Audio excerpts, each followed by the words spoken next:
ایک نا جملہ میں نے کہیں عرفان بھائی پڑھا, وہ جملہ مجھے نا بڑا ہی کمال لگا, کلک کر گیا جملہ. وہ جملہ تھا کہ جو پتھر کا زمانہ تھا تب بھی کچھ لوگ جدید تھے, آج ٹیکنالوجی کا زمانہ ہے, آج بھی کچھ لوگ پتھر کے زمانے میں جی رہے ہیں.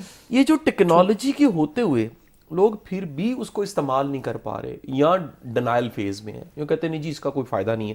حالانکہ اسی ٹیکنالوجی کا کمال ہے کہ آج دنیا کے ایک کونے سے دوسری کونے تک بات کرنا, میسج پہنچانا, اور یہ جو ایک نئی وار ہے جسے 5th جنریشن وار ہے کہا جا رہا ہے, اس کو بھی نبڑنا, اس کو بھی لانچ کرنا بڑا آسان ہو گیا ہے. یہ جو ڈینائل ہے کہ نہیں جی نہیں کوئی ٹیکنالوجی نہیں ہوتی اور ٹیکنالوجی نے کیا کر لینا ہے, اس کو انڈر ایسٹیمیٹ کرنے کا مزاج آپ کیوں دیکھتے ہیں ہماری قوم میں؟ Thank you sir for having me here. پہلے آج تک نا ہم ڈینائل میں رہے ہیں, پتھر کے زمانے سے اب تک ڈینائل میں رہے ہیں. لیکن اس وقت ایک چیز سمجھنا بہت ضروری ہے جس کو میں بار بار ہائی لائٹ کر رہا ہوں, وہ یہ ہے کہ آپ افورڈ کر سکتے تھے آج سے 1-1.5 سال پہلے ڈینائل میں جانا آپ افورڈ کر سکتے تھے. پہلے ہمیں ایز اے نیشن یہ سمجھنا ہے کہ جس دور میں اس وقت ایز آف ناؤ ہم یہ افورڈ ہی نہیں کر سکتے. پہلے ہم جب ڈینائل میں جاتے تھے کیا ہوتا تھا, ہم پیچھے رہ جاتے تھے, تھوڑا پیچھے رہ جاتے تھے.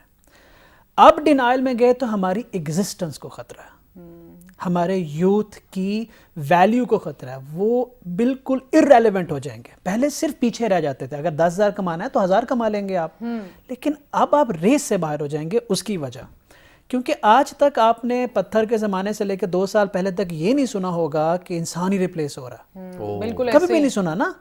ہم اپنی ریپلیسمنٹ کے لیے نہیں لڑ رہے تھے, ہم آسانی تھا, فائدہ تھا, کم فائدہ تھا, زیادہ فائدہ, کم فائدہ, تیز, سلو, وہ تھا. اس وقت there is a war between machine and humans. There is going to be a war. And you cannot win that war by introducing few short courses or just accepting the technology. Now there is another challenge. کہ آپ کہتے ہیں کہ یار اے آئی کو accept کر لیں, کوئی فائدہ نہیں ہے, کیونکہ policies, structure, procedure with acceptance, اس کے 10 سال بعد جا کے ریزلٹس آئیں گے. اور اگر یہ فیز ہم نے ڈینائل میں سر گزار دیا, جسٹ لائک دا پریویس, ہمارا جو آنے والا ٹائم ہے وہ we are going to be irrelevant.